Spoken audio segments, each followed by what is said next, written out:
নমস্কার, হেলথলাইনে সবাইকে স্বাগত জানাই। হেলথলাইন মানে আপনারা জানেন অবশ্যই, যেখানে আমরা বিভিন্ন রোগ ব্যাধি নিয়ে কথা বলি, কি করে তার থেকে নিরাময় সম্ভব, প্রতিকার সম্ভব, এবং কি হলে বুঝবেন কোন রোগটা আপনার শরীরে দানা পাকাচ্ছে। সব কিছু নিয়ে আমাদের হেলথলাইন থাকে। তবে প্রত্যেকটা বিষয় আমাদের কাছে গুরুত্বপূর্ণ। যেমন মাথার চুল থেকে পায়ের নখ, প্রত্যেকটা জিনিস কিন্তু আমাদের কাছে অত্যন্ত গুরুত্বপূর্ণ। প্রত্যেকটা জিনিসের নানা রকম চেঞ্জ এক একটা ইন্ডিকেশন হতে পারে, অর্থাৎ কোনো রোগের লক্ষণ হতে পারে। এবং প্রত্যেকটি অঙ্গ প্রত্যঙ্গ যা আছে আমাদের প্রত্যেকটাই খুব গুরুত্বপূর্ণ। শুধুমাত্র একটা অর্গান ক্ষতিগ্রস্ত হলো মানে কিছু নয়, বা এটা ভাইটাল, এটা একটু কম ভাইটাল, এরকম কিন্তু নয়, প্রত্যেকটাই গুরুত্বপূর্ণ। তাই একটা কিছু যখনই আমাদের শরীরে চেঞ্জেস আসে, কোনো রকম রোগ আসছে, আমাদের যে জীবন ব্যাহত হয়ে যায়। তাই আজকে এমন একটা বিষয় রয়েছে যেটা ভীষণ কমন, আজকের সময় দাঁড়িয়ে ঘরে ঘরে বলা যায় প্রত্যেকটা মানুষের, অলমোস্ট প্রত্যেকটা মানুষের যে প্রবলেমে ভুগছেন মানুষগুলো, সেটা হলো হাইপার টেনশন।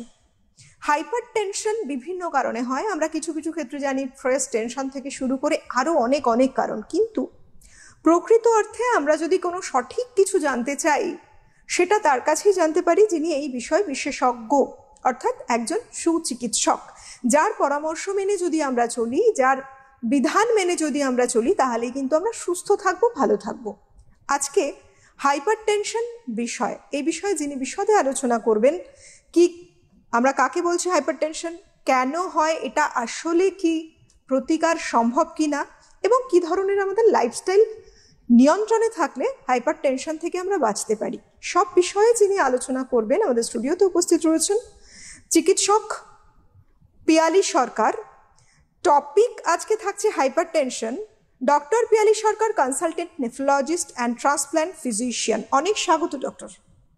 নমস্কার। নমস্কার। আজকে আমরা যে বিষয়টা রেখেছি ডক্টর, এটা আজকের সময় দাঁড়িয়ে না মানুষের একটা চিন্তার কারণ। তার কারণ কোনো কিছুতেই আমাদের এই হাইপার টেনশনটা কিছুতেই কন্ট্রোলে আসে না। আমরা প্রত্যেকে জানি যে এটা একটা ক্ষতিকারক বিরাট দিক আছে, মারাত্মক দিক আছে, কিন্তু অদ্ভুতভাবে যেভাবে আমরা সময়ের সাথে পাল্লা দিয়ে চলেছি, এটা কিন্তু প্রত্যেকটা মানুষের রয়েছে। ঘরে ঘরে অলমোস্ট বেশিরভাগ মানুষই কিন্তু আক্রান্ত কিনা হাইপার টেনশন। লো বিপি দেখা যায়, কিন্তু সেই সংখ্যাটা বোধহয় অনেকটা কম। হাইপার টেনশন অনেক বেশি চিন্তার কারণ। আমরা প্রথমেই আসছি যে আমরা হাইপার টেনশন মূলত কাকে বলছি। আচ্ছা, প্রথমে আমরা বলি যে ব্লাড প্রেশার কি, এটা জানা দরকার। হ্যাঁ, আমাদেরকে ভেবে নিতে হবে। একটা আমি এক্সাম্পল দিচ্ছি, যেমন একটা ধরে নিন একটা ট্যাপ ওয়াটার আছে, একটা কল থেকে জল বেরোচ্ছে, সেখানে আমরা একটা পাইপ লাগিয়ে দিলাম, ঠিক আছে? তো পাইপ লাগিয়ে যখন আমরা জলটা খুলছি, সেই জলটা যখন পাইপের মধ্যে দিয়ে যাচ্ছে, তো তখন সেই জলটা পাইপের যে দেওয়াল আছে তাতে একটা প্রেশার ক্রিয়েট করছে। তো এটা কিছু নয়, আমাদের শরীরেও এরকমই একটা হার্ট আছে, সেটা পাম্পের মতন কাজ করে, এবং সেখান থেকে যে ধমনীগুলো বেরিয়েছে, ব্লাডটা যখন সেই ধমনীর মধ্যে দিয়ে বেরোয় এবং সেই ধমনীতে যে প্রেশারটা ক্রিয়েট করে, সেটাকেই বলা হয় ব্লাড প্রেশার।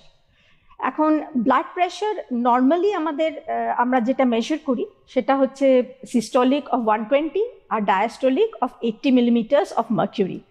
এইটা হচ্ছে আমাদের আমেরিকান হার্ট অ্যাসোসিয়েশন বা ইউরোপিয়ান সোসাইটি অফ কার্ডিওলজি বা কেডিগো গাইডলাইন্স, বিভিন্ন অর্গানাইজেশন আছে, তারা নির্ধারণ করে দিয়েছেন যে তারা বিভিন্ন পরীক্ষা নিরীক্ষা করেছেন, স্টাডিজ করেছেন মানুষের উপর, এবং তারপরে তারা বলেছেন যে আমাদের নর্মাল ব্লাড প্রেশার জেনারেলি হওয়া উচিত 120/80 মিলিমিটার্স অফ মার্কিউরি। এখন তারপরে আমরা স্টেজ আছে যেটা হচ্ছে আমরা হাই নর্মাল বলি। হাই নর্মাল ব্লাড প্রেশার মানে হচ্ছে বিটুইন সিস্টোলিক যদি 120 to 129 হয়, আর ডায়াস্টোলিক যদি 80 to 89 হয়, তাকে আমরা বলি হাই নর্মাল। আর তারপরে 140 or 90 যদি চলে যায়, তাহলে সেগুলোকে আমরা বলি হাইপারটেনশন। ঠিক আছে? হাইপারটেনশনে আবার গ্রেডেশন রয়েছে, গ্রেড 1, 2, 3 এরকম বিভিন্ন রক্তচাপ অনুযায়ী সেটা হয়। এখন মূল যে বিষয়টা আসে ডক্টর, যে মানুষ যারা মেজার করছেন তারা বিভিন্নভাবে মেজার করেন এবং মনে করেন যে যে পয়সারে, এক্ষেত্রে কি কোনো নির্দিষ্ট ওয়ে আছে যে ব্লাড প্রেশার মাপার এটাই হলো সঠিক দিক? হ্যাঁ, সেটাও অ্যাকচুয়ালি আমাদের নির্ধারণ করা আছে কিরকম ভাবে সঠিকভাবে ব্লাড প্রেশার মাপা হবে।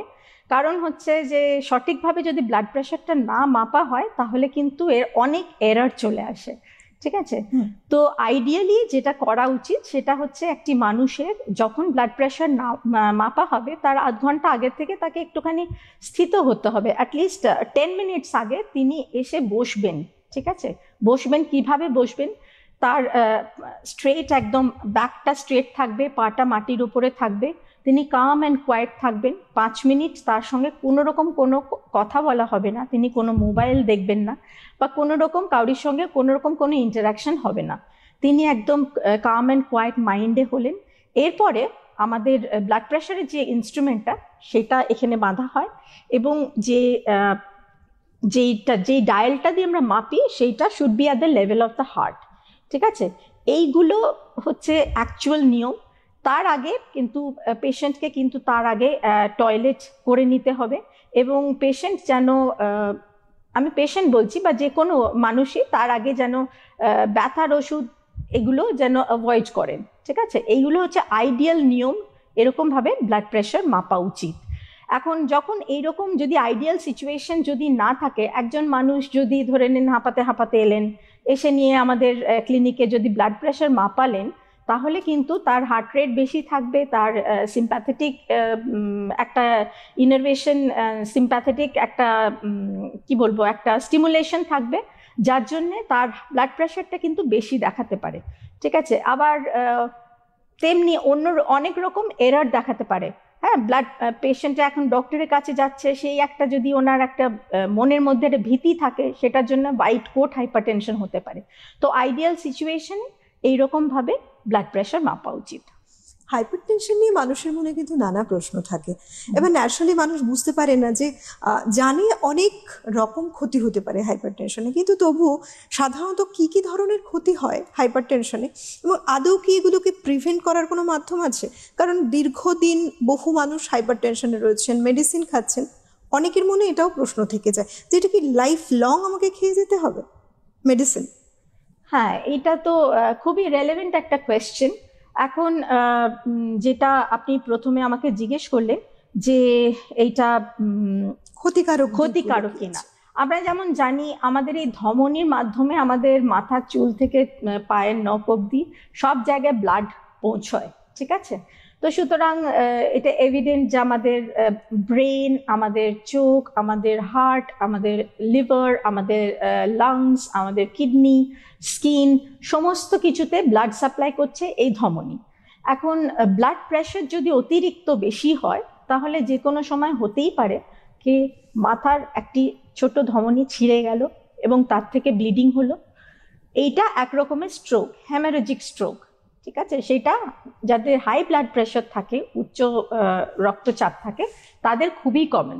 আবার এটাও হতে পারে যে খুব বেশি ব্লাড প্রেশার কমে গেল, কারোর খুব বেশি ভমিটিং, ডায়রিয়া হলো, কোনো কারণে ব্লাড প্রেশার কমে গেল, সেই ক্ষেত্রেও কিন্তু মানে যথেষ্ট পরিমাণে ব্লাড যদি না পৌঁছায় সেই ক্ষেত্রেও কিন্তু ব্রেনে ইসকেমিক স্ট্রোক হতে পারে, হার্টে মায়োকার্ডিয়াল ইনফাকশন হতে পারে, কিডনিতেও ক্ষতি হতে পারে, নানা রকম ক্ষতি দেখা যেতে পারে। সুতরাং আমাদেরকে একটা খুব narrow range of blood pressure maintain করে চলতে হয় এবং তার জন্য আমাদেরকে অনেক রকম নিয়ম পালন করতে হয়। আমি যেমন বললাম যে আমরা মোটামুটি একটা নির্দিষ্ট 120/80 মেনে চলি, কিন্তু কিছু কিছু ক্ষেত্রে তার একটু ছাড় আছে। যেমন যারা ক্রনিক কিডনি ডিজিজ এবং ডায়ালিসিস করেন তাদের ক্ষেত্রে মোটামুটি 130/80 আমরা মানি যে সেই রক্তচাপ মেনটেন করলে নর্মাল। এবং খুব যারা বয়স্ক, ধরে নিন খুব বয়স্ক পেশেন্ট, তারা হয়তো টলারেট করতে পারছেন না 120/80, তাদের ক্ষেত্রেও কিছু ছাড় আছে। সেই ক্ষেত্রে আমরা আরেকটু হাই ব্লাড প্রেশার অবধি অ্যালাউ করি। এটা ডিপেন্ড করে পেশেন্ট টু পেশেন্ট এবং সিচুয়েশন অনুযায়ী ডিপেন্ড করে। এখন ব্লাড প্রেশার কিন্তু অনেক কিছুর উপরে ডিপেন্ড করে, ঠিক আছে। এটা ডে টু ডে লাইফে আমরা এটা অতটা রিয়েলাইজ করি না। আমি যেমন বললাম আমাদের ধমনির ওপরে যে ব্লাড প্রেশারটা যেটা হচ্ছে সেটাকেই ব্লাড প্রেশার বলে। এখন দুটো ভাবে ব্লাড প্রেশার হতে পারে। একটা হচ্ছে যদি হার্ট যদি বেশি পাম্প আউট করে মানে শরীরে যদি ব্লাড ভলিউম বেশি হয় সেক্ষেত্রে হাইপারটেনশন বাড়তে পারে, আর না হলে যেই আমাদের ধমনীটি আছে সেটা যদি সরু হয়ে যায় কোনো কারণে, তার রেজিস্ট্যান্স যদি বাড়ে তাহলেও হাইপারটেনশন হতে পারে। তো এই ব্লাড ভলিউম বাড়ে কখন? আমরা বলি, জেনারেলি আমরা বলি যে বেশি নুন খাবে না। তো বেশি নুন খাওয়ার সঙ্গে হাইপারটেনশনের কি সম্পর্ক? তার একটাই সম্পর্ক, নুন হচ্ছে শরীরে জলটাকে রিটেন করে, শরীরে জল ধরে রাখে। শরীরে জল ধরে রাখলে কি হবে? ব্লাড ভলিউম বাড়বে, তাহলে হার্ট বেশি ব্লাড পাম্প আউট করবে, তাহলে হাইপারটেনশন হবে। ঠিক আছে, যদি আমরা নুনটা কম কনজিউম করি, ঠিক আছে, তাহলে আমাদের ব্লাড ভলিউমটা বাড়বে না, সেই ক্ষেত্রে আমাদের হাইপারটেনশন কম হবে। ঠিক আছে, আরো কারণ আছে। যদি আমাদের এই যে যেমন আগে আমি বললাম সিম্প্যাথেটিক স্টিমুলেশন, ঠিক আছে, অত্যন্ত যদি কেউ না ঘুমোন রাত্রিবেলায়, অত্যন্ত খুব অ্যাংশিয়াস পার্সোনালিটি, সারাক্ষণ প্যানিক করছেন, সেক্ষেত্রে তার সিম্প্যাথেটিক স্টিমুলেশন হবে, হার্ট রেট বেশি হবে, এবং সেই ক্ষেত্রেও কিন্তু হাইপারটেনশন আমরা দেখতে পাই। ঠিক আছে, আরো কারণ আছে যে এই ধমনীগুলো যদি সরু হয়ে যায়, এই ধমনীগুলো কেন সরু হতে যাবে?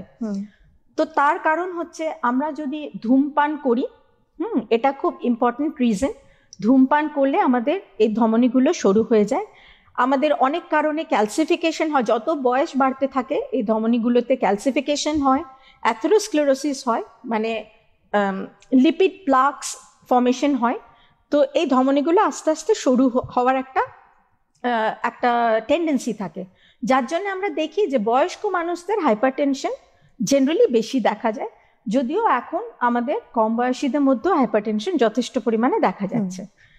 তো এখন এই হাইপারটেনশন আমরা কিভাবে অ্যাভয়েড করতে পারবো? তো তার জন্য বেসিক জিনিস যেগুলো আমরা করতে পারি সেটা হচ্ছে যে সল্ট কনজাম্পশনটা রিডিউস করতে পারি। যেমন আমরা শুধুমাত্র যেটুকু তরকারিতে নুন দেওয়া হলো সেটুকুই খেলাম, এক্সট্রা নুন কিছু খেলাম না। সল্ট কন্টেনিং ফুড যেমন চিপস, প্যাকড ফুড যেগুলো আমরা খাই, সেগুলোতে কিন্তু টেস্টি হয় কেন? সেটা তো অতিরিক্ত পরিমাণে সল্ট থাকে বলে। এই যে ডিফারেন্ট সস যে আমরা ব্যবহার করি, ধরে নিন সয়া সস বা টমেটো সস বা চিলি সস, এগুলো খেতে আরো ভালো লাগে কেন? তার কারণ ওর মধ্যে অনেক বেশি নুন থাকে, সেই জন্যে। তো এইগুলো আমাদেরকে অ্যাভয়েড করতে হবে। 2 নম্বর হচ্ছে আমাদেরকে ধূমপান এবং অ্যালকোহল কনজাম্পশন কম করতে হবে। ঠিক আছে, একটা হেলদি ডায়েট খেতে হবে, রেগুলার একটা এক্সারসাইজ করতে হবে, আমাদের ওবিসিটি থেকে দূরে থাকতে হবে। মানে রেগুলার এক্সারসাইজ করলে এবং আপনি যদি ঠিক মতন খাওয়া দাওয়া করেন তাহলে আপনার ওবিসিটি থেকে আমাদের অ্যাভয়েড করতে হবে। ঠিক আছে, তারপরে হচ্ছে আপনার অ্যাংজাইটি যেটা থাকে, একটু নিজেকে মানসিকভাবে স্থিরতা আনতে হবে, কোনো মেডিটেশন করে বা কিছু করে, কাউন্সেলিং করে, মেডিটেশন করে আমাদের মানসিক একটা স্থিরতা আনতে হবে। পর্যাপ্ত পরিমাণে ঘুমোতে হবে। ঠিক আছে, 6 থেকে 8 ঘন্টা অ্যাটলিস্ট, যার শরীরে যেরকম লাগে পর্যাপ্ত পরিমাণে ঘুমোতে হবে। ঠিক আছে, এই সবগুলো আমাদেরকে বেসিক জিনিস যেগুলো আছে সেগুলো ফলো করতে হবে, এবং ফ্রুটস অ্যান্ড ভেজিটেবলস বেশি খেতে হবে। তারপরেও যদি কন্ট্রোল না হয়, এগুলো হচ্ছে আমরা বলি মডিফিকেশন অফ লাইফস্টাইল মডিফিকেশন। তো এগুলো করে কিন্তু অনেক ক্ষেত্রেই আমরা ফল পাই। তাতেও যদি কন্ট্রোল না হয় তখন আমাদেরকে ফার্মাকোথেরাপিতে যেতে হয় বা মেডিসিন নিতে হয়। নানা প্রকারের মেডিসিন আছে এবং সেইটি আপনার ডাক্তারবাবু দেখে ঠিক করেন যে আপনার জন্য কোন মেডিসিনটি উপযুক্ত হবে, এবং সেই অনুযায়ী আমরা মেডিসিন প্রয়োগ করে থাকি। হাইপারটেনশনে জেনারেলিতে বলা হয় যে বিভিন্ন অর্গান হাইপারটেনশনের ফলে ড্যামেজ পর্যন্ত হতে পারে দীর্ঘদিন যদি একটা লং কন্টিনিউড প্রসেস চলে। আদতে কি তাই? হ্যাঁ, নিশ্চয়ই। হাইপারটেনশন যেটা বলা হয় হচ্ছে সাইলেন্ট কিলার। এখন আমার বলতে খুবই খারাপ লাগছে যে এতদিন ইন্ডিয়াকে বলা হতো ডায়াবেটিস ক্যাপিটাল, আর এখন আমরা হাইপারটেনশনও নাম্বার 1 হতে চলেছি। এইটা একদমই গর্বের বিষয় নয়। তার মানে পৃথিবীর মধ্যে যতগুলো দেশ আছে তাদের পপুলেশনের যত হাইপারটেনশন আছে, আমাদের ইন্ডিয়াতে হাইপারটেনশনের সংখ্যা সব থেকে বেশি। সত্যি করে আমরা আমাদের নর্মাল প্র্যাকটিসে দেখি, আমরা ক্লিনিকে দেখি, এখন মানে আগে যেমন ধরা হতো কি যে নর্মাল যারা টিনেজার আছে বা 20s-এ যারা অ্যাক্টিভ লাইফ লিড করছে, ধরে নিন যারা ওয়ার্ক ফোর্স আমাদের যারা, 20 to 50, তাদের মধ্যে জেনারেলি অতটা হাইপারটেনশন দেখা যেত না ইয়াং ইন্ডিভিজুয়ালস, কিন্তু এখন কিন্তু ইয়াং ইন্ডিভিজুয়ালসে অনেক হাইপারটেনশন দেখা যাচ্ছে।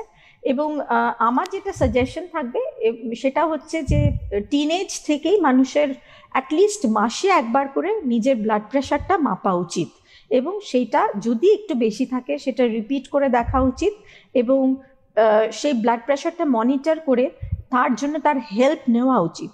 ব্লাড প্রেশার আমি অনেকেই জানি যে যারা নেগলেক্ট করে, যে সামান্য একটু ব্লাড প্রেশার আছে, কখনো খেলাম, ওষুধ শেষ হয়ে গেল বলে খেলাম না, 1 মাস আবার গেলাম ডক্টরের কাছে, তখন আমরা দেখলাম অনেকটা বেড়ে গেছে। ব্লাড প্রেশারের মেডিসিন কিন্তু ইনিশিয়ালি আমাদেরকে খুব কম এবং খুব চিপ 1-2 মেডিসিন খেলেই কন্ট্রোল হয়, ঠিক আছে? এই ক্ষেত্রে কিন্তু মানুষ সেটা নেগলেক্ট করে যে না, ও একদিন 2 দিন ব্লাড প্রেশার মেডিসিন না খেলেও চলবে, সেটা কিন্তু একদমই নয়।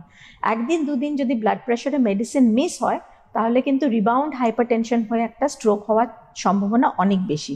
সুতরাং ধারাবাহিকভাবে আপনার যে ব্লাড প্রেশারের মেডিসিন সেটা খেতে হবে, এবং এটা নর্মালি মনিটর করতে হবে।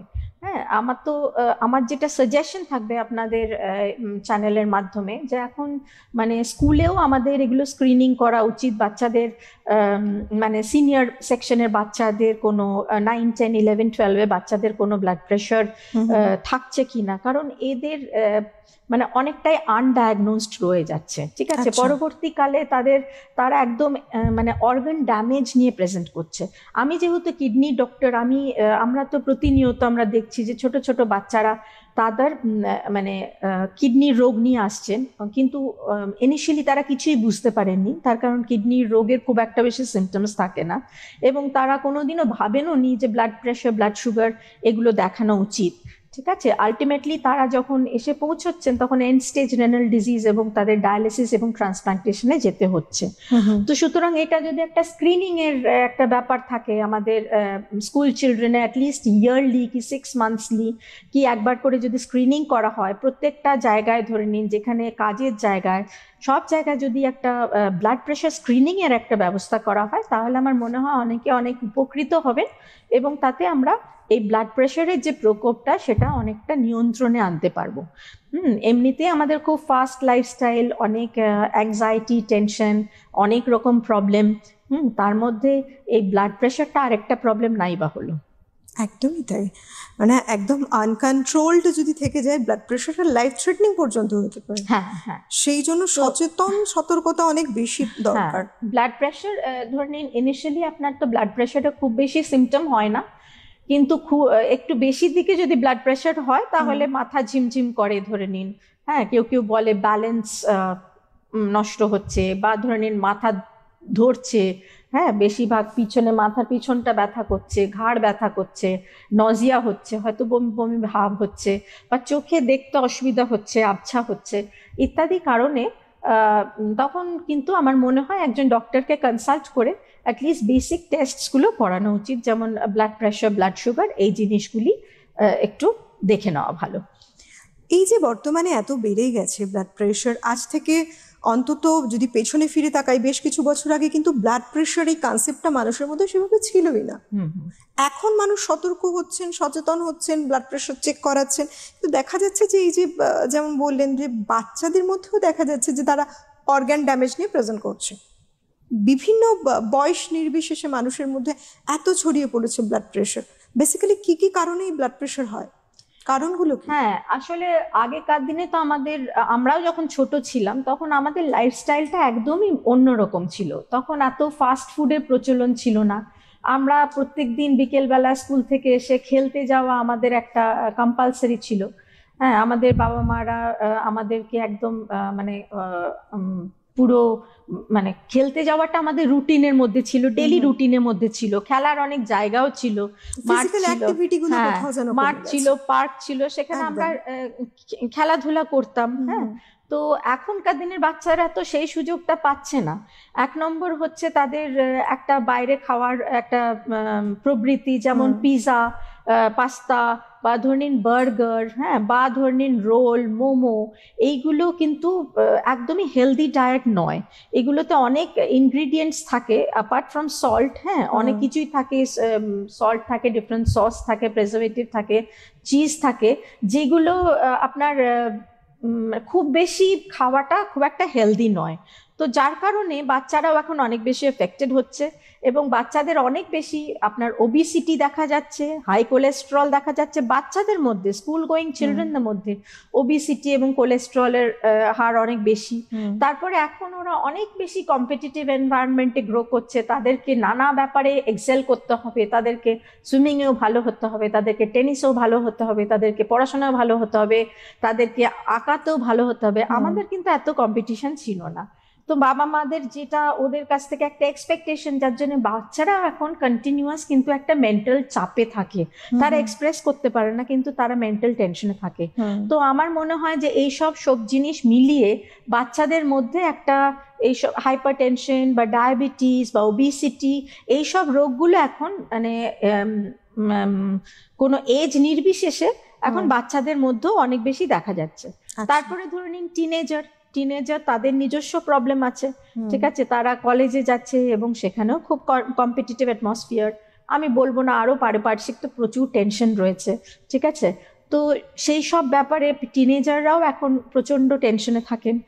যারা অফিস গোয়ার, এখন অনেকেই আইটিতে কাজ করছেন, তাদের কোনো নর্মাল কোনো রেগুলার কোনো রুটিনই নেই, তারা যখন খুশি খাচ্ছেন, যখন খুশি ঘুমোচ্ছেন, সিডেন্টারি লাইফস্টাইল, যা পাচ্ছেন তাই খাচ্ছেন, ফাস্ট ফুড খাচ্ছেন, কোল্ড ড্রিঙ্কস খাচ্ছেন। তো এইগুলো দীর্ঘদিন যদি চলতে থাকে তাহলে শরীর একটা সময় আসবে যখন শরীর এটাতে আর টলারেট করতে পারবে না, তখন এইসব সিমটমস গুলো দেখা দেবে। এবং বয়স্ক লোকদের তো এমনি বয়সজনিত কারণে তো কিছুটা এফেক্ট হয়, আর তার সঙ্গে বয়স্ক লোকরাও তো এটার থেকে মানে মুক্তি পাচ্ছেন না। আমাদের খাবার দাবারে এত ভেজাল থাকছে, বা ফাস্ট ফুড বা কোল্ড ড্রিঙ্কস বা স্মোকিং বা অ্যালকোহল, এগুলো এখনকার সমাজে যতটা দেখা যায়, আপনি বলুন না 20 বছর বয়স, 20 বছর আগে কি আমরা এরকম দেখেছি?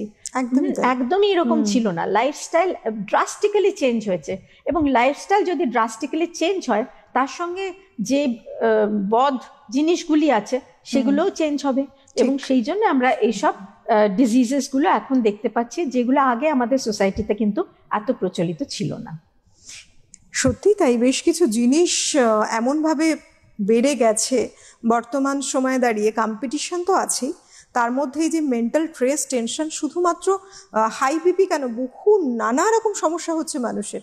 এবং এই কারণেই বোধহয় বলে যে মেন্টাল স্ফিয়ার থেকে ফিজিক্যাল লেভেলে যে ডিজিজগুলো তৈরি হয়, এগুলো অনেক কারণে। যে স্ট্রেস, টেনশন বাচ্চাদের উপরে চাপিয়ে দেওয়া হয় রীতিমতো, যাকে বলে যে ইঁদুর দৌড়ে দৌড়ে সামিল সবাই, প্রত্যেকেই ফার্স্ট হতে চাইছে, কিন্তু ফার্স্ট পজিশন তো একটাই হয়, সবগুলো তো ফার্স্ট পজিশন হবে না, কিন্তু সবাইকে সেই সময়ের সাথে তাল মেলাতে হচ্ছে।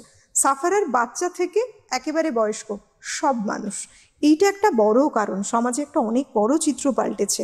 তবে আমরা যদি বলি ডক্টর, হার্ট হেলদি ডায়েট, হার্টের জন্য যেটা হেলদি, তেমন কি কি ফুড রয়েছে যেটা খেলে হার্ট ভালো থাকে? হার্ট হেলদি ডায়েট বলতে প্রথমেই বলবো, যেটা যেহেতু আমাদের হাইপারটেনশন নিয়ে কথা হচ্ছে, এবং এখন আমাদের যে মারণ রোগ দুটি মোস্ট ইম্পর্টেন্ট, সেটা হচ্ছে ব্লাড প্রেশার এবং ডায়াবেটিস।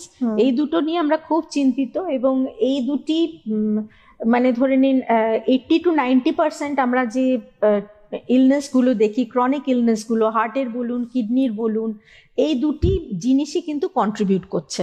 তো সুতরাং আমাদেরকে হাইপারটেনশন এবং ডায়াবেটিস, এই দুটো জিনিস একদম নিয়ন্ত্রণে আনতে হবে। তো সুতরাং আমাদেরকে কি খেতে হবে, সেটা হচ্ছে সল্ট রেস্ট্রিকশন। সল্ট, আমি যেটা বললাম যে শুধুমাত্র সল্ট বলেই তো নয়, আমরা যে সসগুলো খাচ্ছি, আমরা যে চিপসগুলো খাচ্ছি, আমরা যে প্যাকেজড ফুডগুলো খাচ্ছি, এবং মুড়ি, চানাচুর, চপ, এইগুলোতেও যথেষ্ট পরিমাণে আমরা কিন্তু সল্ট কনজিউম করছি। এইগুলো আমাদেরকে বাদ দিতে হবে, বা হয়তো ওকেশনালি কখনো খেলাম, they cannot be regular food habits. 2 নম্বর হচ্ছে আপনাকে সুগার, এখন দেখা গেছে যে সুগার অতিরিক্ত একটা মানে বিষাক্ত জিনিস, ঠিক আছে। সুগার কিন্তু শরীরের পক্ষে ভালো না। তো শুধুমাত্র তো সুগার নয়, সুগার কন্টেনিং কার্বোহাইড্রেট ফুড, হ্যাঁ, সেইগুলো আমাদের মানে অ্যাভয়েড করা উচিত, ঠিক আছে। তার সঙ্গে আপনার আমাদের যে হাই সল্ট কন্টেনিং বা হাই প্রোটিন কন্টেনিং যে ফুডগুলো থাকে, যেমন ধরে নিন মাটন বা রেড মিট, এই সবগুলোকে আমাদেরকে অ্যাভয়েড করতে হবে। ঠিক আছে, আমরা মাছ খেতে পারি, হ্যাঁ, সেটা যে কোনো প্রকারের মাছ হতে পারে, তো সেটা আমরা খেতে পারি। আর যেটা আমরা এনকারেজ করা উচিত সেটা হচ্ছে যে ভেজিটেবলস, হ্যাঁ, ফল মূল শাক সবজি এগুলো যথেষ্ট পরিমাণে আমরা খেতে পারি। আরেকটা জিনিস যেটা আমরা যথেষ্ট পরিমাণে খাই না সেটা হচ্ছে জল। আমাদের বিজি লাইফস্টাইলের জন্য আমরা কিন্তু যথেষ্ট পরিমাণে জল খাচ্ছি না। জলটা খেলে কিন্তু আমাদের যে টক্সিনস গুলো আছে শরীরে সেগুলো অনেকটাই ধুয়ে বেরিয়ে যায়।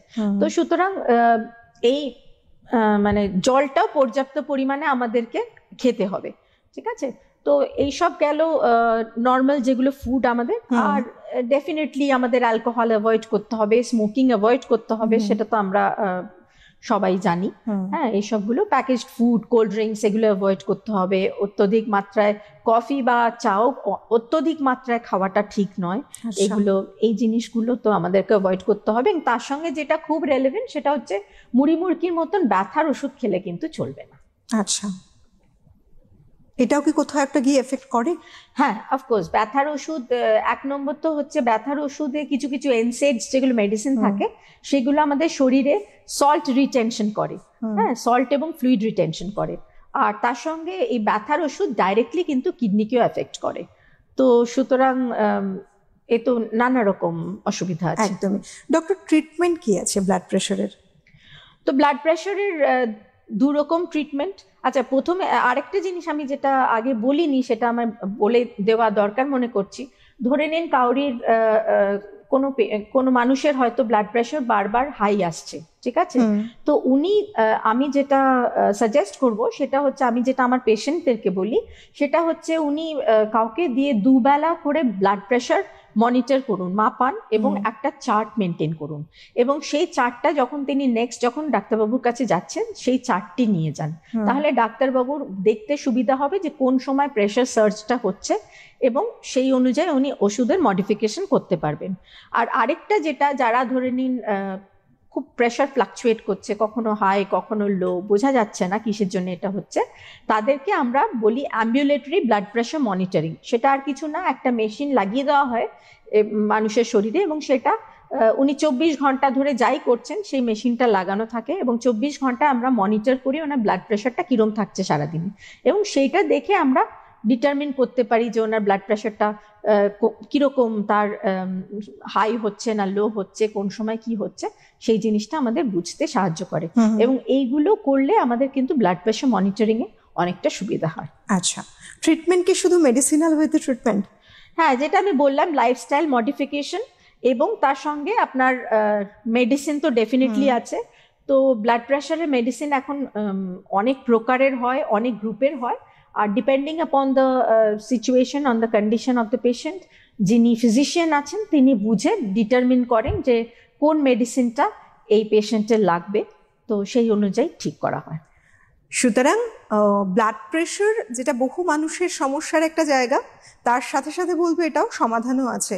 কিন্তু সমাধান কোন সময় না, খুব বেশি ডিলে করলে চলবে না। যখন সমস্যাটা হচ্ছে আপনার তখনই ডক্টরের কাছে যেতে হবে, একটা প্রপার গাইডলাইন মেনটেন করে আপনাকেও সুস্থ থাকতে হবে। সুস্থ থাকার পথ কিন্তু তারাই দেখাবেন যিনি আপনার ফিজিশিয়ান। অনেক ধন্যবাদ ডক্টর আপনাকে, ধন্যবাদ আপনাদের সবাইকে। প্রত্যেকে খুব ভালো থাকুন, সুস্থ থাকুন। নমস্কার। নমস্কার।